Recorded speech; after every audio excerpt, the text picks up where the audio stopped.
Hello everyone, welcome back to our YouTube channel. NSP YouTube ಚಾನಲ್ಗೆ ನಿಮ್ಮೆಲ್ಲರಿಗೂ ಮತ್ತೊಮ್ಮೆ ಸ್ವಾಗತ.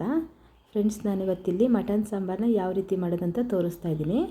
ಅದಕ್ಕೆ ಒಂದು ಅರ್ಧ kg ಮಟನ್ನ ನೀಟಾಗಿ 2ರಿಂದ 3 ಸಲ ತೊಳೆದು ನೀರು ಸೋರಿಸೋದಕ್ಕೆ ಎತ್ತಿಕೊಂಡಿದ್ದೀನಿ. ಇವಾಗ ಇದಕ್ಕೆ ಮಸಾಲೆ ರುಬ್ಕೊಳ್ಳೋದಕ್ಕೆ ಒಂದು ಮಿಕ್ಸಿ ಜಾರ್ಗೆ 2 ಈರುಳ್ಳಿ ತೊಗೊಂಡಿದ್ದೀನಿ. ಇದು ಮೀಡಿಯಮ್ ಸೈಜ್ದು ಈರುಳ್ಳಿ. ಒಂದು ದೊಡ್ಡ ಗೆಡ್ಡೆ ಗಾತ್ರದ್ದು ಬೆಳ್ಳುಳ್ಳಿ ತೊಗೊಂಡಿದ್ದೀನಿ. 2 ಇಂಚಷ್ಟು ಶುಂಠಿ, 3 ಹಸಿಮೆಣಸಿನ್ಕಾಯಿ ತಗೊಂಡಿದ್ದೀನಿ. ನಿಮಗೆ ಬೇಡ ಅಂದರೆ ಸ್ಕಿಪ್ ಮಾಡಿ. ಕಾಳು ಮೆಣಸು ಒಂದು ಅರ್ಧ ಟೇಬಲ್ ಸ್ಪೂನಷ್ಟು ನಿಮ್ಮ ಖಾರಕ್ಕೆ ಅನುಗುಣವಾಗಿ. ಇವಾಗ ಇದಕ್ಕೆ 1 ಹಿಡಿಯಷ್ಟು ಮೆಂತ್ಯ ಸೊಪ್ಪು ಹಾಕ್ಕೊತಿದ್ದೀವಿ. ಒಂದು ಅರ್ಧ ಅಥವಾ ಮುಕ್ಕಾಲು ಹಿಡಿ ಹಾಕ್ಕೊಳ್ಳಿ ಸಾಕಾಗತ್ತೆ. 1 ಹಿಡಿಯಷ್ಟು ಕೊತ್ತಂಬರಿ ಸೊಪ್ಪು, ಒಂದು ಅರ್ಧ ಹಿಡಿಯಷ್ಟು ಪುದೀನ ಸೊಪ್ಪು, ಸ್ವಲ್ಪ ನೀರು ಹಾಕಿ ಇದನ್ನು ನೀಟಾಗಿ ರುಬ್ಕೊಬರಬೇಕು.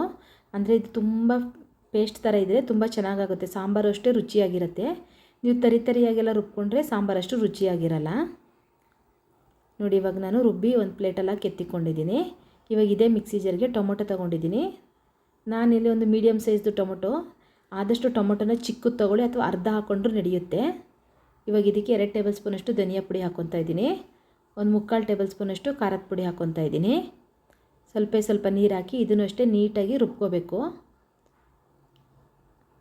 ನೋಡಿ, ಇವಾಗ ಇದಾಗಿದೆ. ನಾನಿವತ್ತು ಮಟನ್ ಸಾಂಬಾರನ್ನ ಕುಕ್ಕರಲ್ಲಿ ಮಾಡ್ತಾ ಇರೋದ್ರಿಂದ ಸ್ಟವ್ ಹಚ್ಕೊಂಡು ಒಂದು ಕುಕ್ಕರ್ನ ಇಟ್ಕೊಂಡಿದ್ದೀನಿ. ಕುಕ್ಕರ್ ಸ್ವಲ್ಪ ಬಿಸಿ ಆದಮೇಲೆ 2 ಟೇಬಲ್ ಸ್ಪೂನಷ್ಟು ಎಣ್ಣೆ ಹಾಕ್ಕೊಂಡಿದ್ದೀನಿ. ಆದಷ್ಟು ಎಣ್ಣೆನ ಕಮ್ಮಿನೇ ಹಾಕ್ಕೊಳ್ಳಿ ಮಟನ್ ಸಾಂಬಾರಿಗೆ.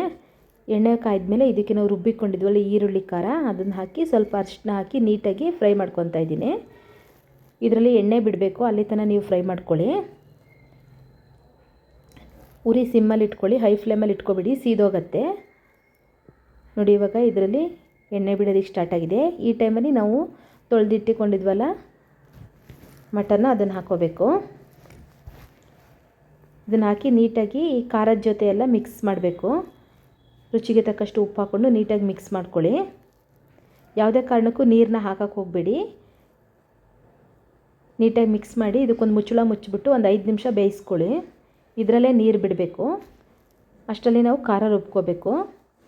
ನಾನಿಲ್ಲಿ ಒಂದು ಅರ್ಧ ಹೋಳು ತೆಂಗಿನಕಾಯಿನಲ್ಲಿ ಅದರಲ್ಲೇ ಅರ್ಧದಷ್ಟು ತೊಗೊಂಡಿದ್ದೀನಿ ತೆಂಗಿನಕಾಯಿನ.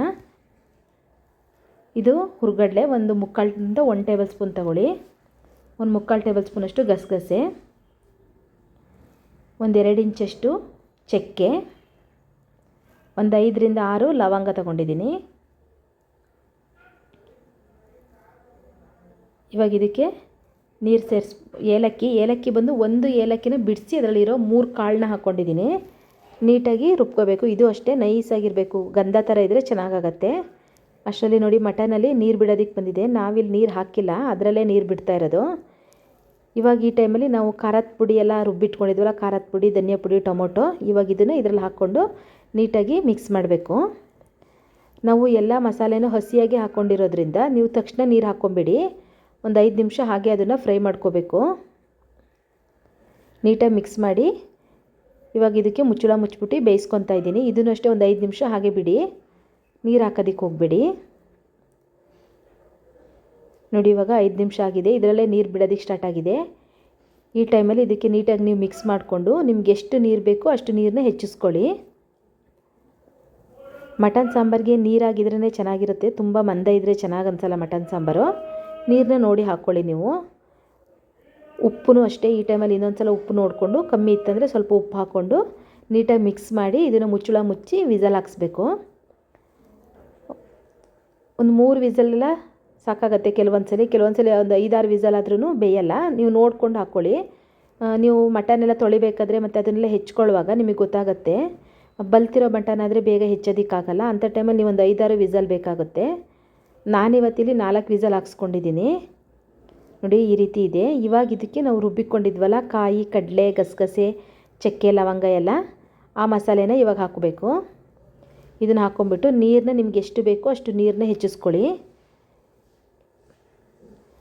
ಇದು ಹಾಕಿದ ಮೇಲೆ ನೀವು ಮುಚ್ಚಳ ಮುಚ್ಚಿ ಬೇಯಿಸಬೇಕು. ವಿಸಲ್ ಹಾಕ್ಸೋದಕ್ಕೆ ಹೋಗಬೇಡಿ. ನಿಮ್ಗೆ ಹಾಗೂ ಏನಾದರೂ ಟೈಮ್ ಇಲ್ಲ ಅಂದರೆ ಮಾತ್ರ ನೀವು 1 ವಿಸಲ್ ಹಾಕ್ಸ್ಕೊಳ್ಳಿ. ನೀವು ವಿಸಲ್ ಹಾಕ್ಸಿದ್ರೆ ಅದು ರುಚಿ ಚೆನ್ನಾಗಾಗಲ್ಲ. ಮಸಾಲೆ ಜಾಸ್ತಿ ಬೆಂದರೆ ಚೆನ್ನಾಗಾಗಲ್ಲ. ಅದಕ್ಕೋಸ್ಕರ ಮಟನ್ ಬೆಂದಿರಬೇಕು, ಮಸಾಲೆ ಅಷ್ಟು ಬೆಂದಿರಬಾರ್ದು. ನಾನು ಹಾಗೆ ಮುಚ್ಚಳ ಬಿಚ್ಚಿ ಒಂದು 10 ನಿಮಿಷ ಬೇಯಿಸ್ಕೊಂಡಿದ್ದೀನಿ ಅಷ್ಟೇನೆ. ಆಲ್ರೆಡಿ ನಾವು ಮಟನ್ ಬೇಯಿಸ್ಕೊಂಡಿರ್ತೀವಲ್ವ, ಆವಾಗಲೇ ಒಂದು 90% ಬೆಂದಿರುತ್ತೆ. ಹಾಗಾಗಿ ಇವಾಗ ಒಂದು 10 ನಿಮಿಷ ಬೇಯಿಸ್ಕೊಂಡ್ರೆ ಸಾಕಾಗತ್ತೆ. ನೀಟಾಗಿ ಇದನ್ನೊಂದು 10 ನಿಮಿಷ ಆಗಿದೆ ನೋಡಿ. ಇವಾಗೆಲ್ಲ ಕುದೀತಾ ಬರ್ತಿದೆ, ಸೈಡಲ್ಲೆಲ್ಲ ಎಣ್ಣೆ ಬಿಡೋದಕ್ಕೆ ಸ್ಟಾರ್ಟ್ ಆಗುತ್ತೆ. ಅಲ್ಲಿ ತನಕ ನೀವು ಕುದಿಸ್ಕೊಂಡ್ರೆ ಸಾಕಾಗತ್ತೆ. ಇದು ಮುದ್ದೆ ಜೊತೆಗೆ, ಅನ್ನ ಜೊತೆಗೆ, ದೋಸೆ, ಇಡ್ಲಿ ಎಲ್ಲದ್ರ ಜೊತೆಗೆ ಚೆನ್ನಾಗಿ ಸೂಟ್ ಆಗುತ್ತೆ. ಆದಷ್ಟು ನೀರಾಗಿ ಮಾಡ್ಕೊಳ್ಳಿ, ತುಂಬ ಮಂದ ಇದ್ದರೆ ಚೆನ್ನಾಗಾಗಲ್ಲ. ನಾನಿವತ್ತಿಲ್ಲಿ ಇದನ್ನು ಮುದ್ದೆ ಜೊತೆಗೆ ಸರ್ವ್ ಮಾಡ್ತಾಯಿದ್ದೀನಿ. ಫ್ರೆಂಡ್ಸ್, ನಿಮಗೆ ಈ ವಿಡಿಯೋ ಏನಾದರೂ ಇಷ್ಟ ಆಗಿದರೆ ಪ್ಲೀಸ್ ಲೈಕ್ ಮಾಡಿ, ಶೇರ್ ಮಾಡಿ, ಕಮೆಂಟ್ ಮಾಡಿ.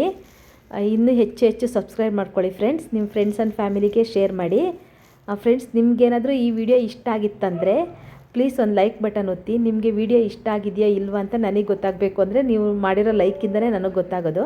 ಮತ್ತು ನಿಮಗೆ ಯಾವ ರೀತಿ ವಿಡಿಯೋನ ನೋಡೋದಕ್ಕೆ ಇಷ್ಟ ಆಗುತ್ತೆ ಅನ್ನೋದನ್ನು ಕಮೆಂಟ್ ಬಾಕ್ಸಲ್ಲಿ ತಿಳಿಸಿ. Thank you friends, thank you so much. Thank you for watching.